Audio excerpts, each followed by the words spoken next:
It was Tuesday, and the intercom buzzed louder than usual. Emily had been awake since before dawn, though she'd barely slept. Her coffee was cooling on the counter, her gaze still fixed on the small camera she'd discreetly hidden in the hallway doorframe. Ever since her neighbor, Mrs. Caldwell, had asked her that question in the elevator, that simple, poisonous line, "Do you know who comes into your apartment every Tuesday?" Something inside her hadn't felt at peace. Mark had left early with his usual elegant coolness, the same coolness that in recent years had replaced any hint of tenderness. But that morning there was something different in the air, a stillness that was too heavy, a silence that sounded like a warning. Emily put on a grey sweater, tied her hair back, and tried to focus on working from home, though her eyes kept glancing back at her phone screen, waiting for a signal. At 1:12 sharp, the notification popped up.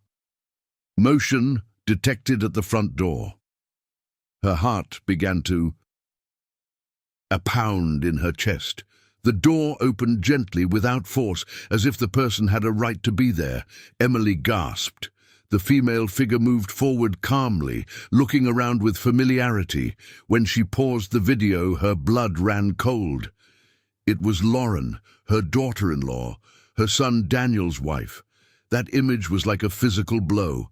She felt dizzy, a pang in her stomach, and for a few seconds the whole world seemed to go silent. Emily sat motionless in front of the phone, as if her body didn't know how to react. The air in the apartment grew thicker, and the ticking of the wall clock sounded like a cruel reminder that time was still passing, even though her mind was fixed on that image. She tried to convince herself there had to be a logical explanation. Maybe Lauren had gone to the wrong floor, or had come to drop something off for Daniel. But every time she repeated that idea, it sounded less believable. The natural way she walked down the hall, the way she opened drawers, the gesture of sniffing a perfume before spraying it, all of it had the familiarity of someone who felt at home. That night, Emily couldn't eat dinner. Mark arrived late, with his usual work excuse, and she barely looked up from her plate. She watched him move around the kitchen with the detached calm of someone who isn't afraid of being found out. At another time, she would have felt guilty for suspecting him, but now she was overcome by a new mix of fear and curiosity. When he went to bed, Emily watched the video again, over and over, until exhaustion mingled with a cold, silent rage. It wasn't just the betrayal that hurt anymore, but the fact that it had all happened in the only place where she still felt safe. The next morning, the sun streamed through the curtains with an unbearable brightness. Emily paced the apartment as if it were a foreign space, examining every detail: the carpet, the books on the shelf, the tray of keys on the table. Nothing seemed out of place, but she could no longer trust what she saw. Deep down, she knew that disorder isn't always measured by what's visible. She turned on her computer and started looking for small, automatic motion sensor cameras. In less than an hour, she had bought one. While she waited for it, she thought about Mrs. Caldwell and the way she had looked at her in the elevator, with that mixture of pity and warning. Perhaps that woman, with all her curiosity, had been the only one who truly saw what was happening. 2 days later, the shed-to camera arrived. Emily hid it behind a picture frame, right in front of the front door. She marked the next day in her planner, Tuesday. That word weighed heavily on her. She didn't know whether to fear or hope that the camera would record something. As evening fell, she poured herself a glass of wine, which she didn't taste, and forced herself to appear normal. Mark was on the sofa watching the news, and she felt every minute as an agonizing weight. There was no turning back. From now on, everything she discovered would be irreversible, even if it hurt more than the doubt. Tuesday dawned with a grey sky and a humidity that seemed to cling to her skin. Emily forced a smile in front of the mirror, applied her makeup as if everything were normal, and left early under the pretext of running some errands. She walked more slowly than usual, stretching out time so she wouldn't have to think about what had happened in her absence. When she returned in the afternoon, she found the apartment exactly the same, but she felt the air had changed. She picked up her phone with trembling hands and opened the camera app. The recordings had been stored silently, without notifications, as if the device, too, held a secret. She played the video, and the scene appeared with the precision of a recurring nightmare. The door opening at 1:12 p.m., soft footsteps on the wood, the shadow of a female figure. Lauren entered with complete nonchalance, without haste or guilt. She wore a pink sweater and her hair was pulled back in a ponytail. She walked down the hall, stopped in front of the entryway mirror, and smiled slightly, as if greeting herself. Then she opened a bedroom drawer, placed a small white envelope inside, and sprayed perfume into the air. Emily paused the video, her breath coming in short gasps. She had seen that smile before. Not on Lauren, but on Mark. The same expression of someone who believes they are in control. For several minutes, Emily stared at the screen, motionless. Her reflection was visible in the phone's glass, and for a moment she felt she didn't recognize herself. It wasn't just the image of a betrayed woman. It was someone who had lived for years in a carefully maintained illusion. She closed her eyes, searching for an explanation to calm the inner turmoil. Perhaps Lauren had come to drop something off for Daniel, she thought. But why so secretive? Why break in when she wasn't there? And most unsettling of all, how had she gotten the key? That last question haunted her all night. Emily rummaged through her purse, her keys, the metal box where she kept spare copies. Everything was in order, but that meant nothing. She had learned in that instant that dangerous things aren't always stolen by force. Sometimes they're simply borrowed with a smile. The next morning, while Mark made coffee and chatted about trivial things, she watched his hands. She wondered if those same hands had held a key that wasn't hers. She pretended to listen, nodding silently, but inside her mind a decision had already been made. She needed proof, not assumptions. The following Tuesday, Emily pretended to have a cold. She texted work saying she'd be spending the day in bed, but she was actually hiding in her car, parked right in front of the building. She'd left the cameras running and the app open on her phone. Her heart was racing, as if it could be heard even outside the car. Every shadow that passed on the sidewalk made her gasp. And then, at 1:12, the notification popped up again. She watched the live video, the door opened, and Lauren walked in with the same confidence as the week before, wearing the same pink sweater, moving with the same ease. It wasn't a mistake, it wasn't a coincidence, it was a routine. Emily watched from the car as Lauren disappeared inside the building. The clock ticked through the longest minutes of her life. When she saw her come out, she finally breathed a sigh of relief, as if she had just escaped a fire. She went up to the apartment as soon as she was alone, and the air had a sweet scent, identical to the perfume Lauren had worn in the video. She checked every room until she found another envelope, identical to the previous one, in the same spot in the bedroom. She opened it with trembling hands. Inside was an old photograph of a family barbecue, Mark and Lauren, laughing, too close. And on the back, a handwritten phrase, "Some things never change." Emily sat on the edge of the bed, staring at the photo as if trying to erase what she saw with the force of her gaze. That phrase, "Some things never change," repeated in her head, accompanied by a buzzing that wouldn't let her think. She felt a mixture of nausea and anger. but also a clarity she hadn't had before.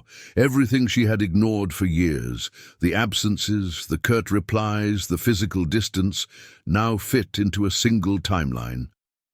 It was as if her entire life had been constructed from pieces of a perfectly calculated lie. For the first time, she didn't cry. She just took a deep breath and decided to observe, not to act yet. During the following days, Emily moved with a calmness even she hadn't known existed. She clocked in and out, checked receipts, listened to every sound in the elevator. She bought a small notebook where she jotted down details, times, smells, sounds, anything that might be useful later. She didn't want an impulsive confrontation. She wanted to understand the extent of the deception. Mark noticed something different about her and tried to regain a friendly tone with minimal gestures, like offering her coffee or asking about her health. But in Emily's eyes there was no longer any doubt. There was something stronger than the pain, the need to never be deceived again. One afternoon, after reviewing the recordings for the umpteenth time, Emily grabbed her coat and left without telling Mark. She walked to a discreet cafe downtown, where she was meeting Susan, an old college friend, who now worked as a lawyer, specializing in family and inheritance cases. Upon seeing her, Susan immediately noticed the tremor in her voice, the way she held her purse as if it contained something fragile. Emily showed her the videos, the photos, the envelopes, and recounted what she had discovered. Susan listened silently, without interrupting, until finally she said, "Keep all of that. Don't delete it. What you have is worth more than any argument." From that day on, Emily followed every piece of advice. She changed the passwords on their shared accounts, backed up files to the cloud, and began tracking bank transactions. It wasn't just about emotional betrayal, but something deeper, the silent manipulation that had allowed everything to happen under their own roof. Mark, oblivious to what was brewing, began to pay closer attention, as if he sensed something was slipping out of his control. But Emily no longer reacted the same way. Her silence was no longer submission, but strategy. As the days passed, Emily discovered a pattern so clear it was unsettling. Every Tuesday after Lauren's visit, Mark would transfer money from a secondary account to a newly opened one. The amounts weren't large, but enough to seem discreet. Emily meticulously recorded everything: time, amount, recipient. The feeling of control, however minimal, kept her going. It was as if she could finally face something that had always been there, only she hadn't wanted to see it before. The nights dragged on, but she no longer cried. She only planned. One afternoon, she pretended to forget her purse in Mark's car and checked it as he went down to the store. Inside, she found a set of keys identical to her own, with a small metal keyring engraved with the letter L. She held it in her hand for several seconds, until the sound of the elevator forced her to put it away again. She didn't need any more proof. This was final confirmation that the key duplication hadn't been a mistake, but a collaboration. That night, while Mark slept soundly, Emily made a decision that would change everything. She wouldn't confront him. She wouldn't yell. She wouldn't demand explanations. She would act with the same coldness with which they had played along.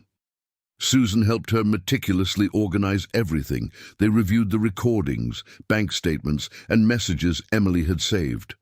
Together, they compiled a comprehensive dossier with dates, screenshots, and certified copies of every transaction. Susan explained that she needed to remain calm, that in these kinds of situations, composure was more powerful than any emotional outburst. Emily understood. She learned to respond with neutral gestures, to feign normalcy, to let Mark believe he was still in control. Meanwhile, each new Tuesday served to add another piece of evidence to her file, like a timeline of the deception. One night, while printing documents, she felt a kind of relief for the first time. It wasn't happiness, but rather a sense that her fear was beginning to transform into something useful. She glanced at the clock, 1:12, the same time it had all begun. She wondered how many women had gone through the same thing without even having the courage to face the truth. If you've made it this far and also felt that mixture of anger and strength, tell me where you're coming from to see this story. Sometimes sharing what hurts helps to lighten the load. After that thought, Emily took a deep breath and returned to her work. There were still pages to sort before dawn. The day of the confrontation arrived without warning. Mark had noticed Emily acting differently for some time, but he interpreted her silence as resignation. That morning, while he was having breakfast, she received a message from Susan. The judge approved the hearing for this afternoon. Don't say anything until we have it signed. Emily nodded silently at the screen, as if Susan could see her. She spent the rest of the day on autopilot, preparing documents and checking confirmation emails. When Mark mentioned a supposed trip to Florida, she feigned interest. Inside, however, something within her had already ended. That afternoon, she walked to the courthouse with slow but steady steps. A dark leather folder was tucked under her arm, the same one she had used years before to store family photos. Now it contained videos, bank statements, and copies of emails. Before the judge, Emily kept her voice calm, recounting the events with precision. Each word was a brick in the wall she was building between her past and her freedom. Mark tried to interrupt her, but the judge called for silence. When the recordings were played in the courtroom, no one spoke. Only the sound of the key turning in the lock and the scent of perfume filled the air. Mark sat motionless in his seat, his face pale and his jaw clenched. On the screen, every second of video became irrefutable proof. Lauren appeared clearly, using the key, moving through the apartment with an inexplicable confidence. Mark's lawyer tried to challenge the authenticity of the footage, but the date and timestamps were too precise. When the judge delivered his verdict, there was absolute silence. Emily would receive full ownership of the apartment, a substantial portion of the savings, and a restraining order. At that moment he felt neither victory nor revenge, only an eerie calm, as if the constant noise in his head had suddenly stopped. Mark moved to Florida shortly afterward, claiming he needed to start over. Lauren vanished from the city, leaving only an echo of her name among the neighbors. It took Emily's son, Daniel, weeks to grasp the full extent of the deception. When he finally called her, his voice trembled with guilt and shame. Emily listened without resentment. She had learned that some wounds don't heal with explanations, but with distance. Deep down, she knew the damage came not only from the betrayal itself, but also from the silence of all. Those who had chosen not to look. As the months passed, the apartment began to transform. Emily changed the locks, painted the walls, and removed every trace of the decor Mark had chosen. It was like cleaning an emotional space, not just a physical one. She discovered she could enjoy the silence without it reminding her of loneliness. Mornings lost their suffocating weight, and Tuesdays, once a symbol of betrayal, became days of calm. Every Tuesday, she opened the windows, let in the light, and brewed fresh coffee, feeling that the air no longer held any secrets. It was a simple routine, but it represented something enormous: control, independence, and peace. One day, while organizing old papers, she found the first envelope Lauren had left behind. She hesitated for a moment before throwing it away, but then placed it in a box with other documents, not out of nostalgia, but as a reminder.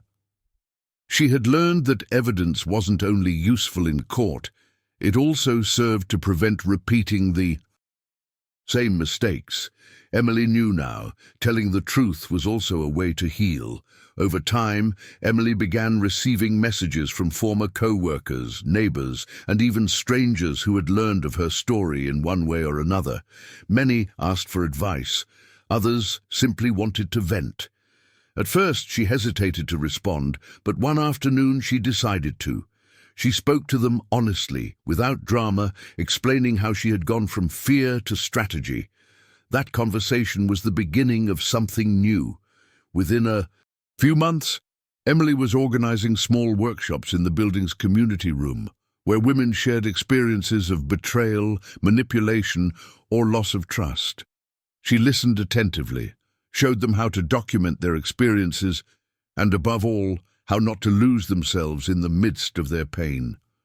Tuesdays, once a reminder of humiliation, became a symbol of her rebirth.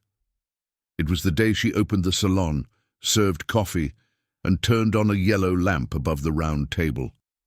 The atmosphere was warm, filled with respect and empathy. Sometimes, while one of the women was speaking, Emily would glance out the window and see the reflection of her own face, more serene, more resolute.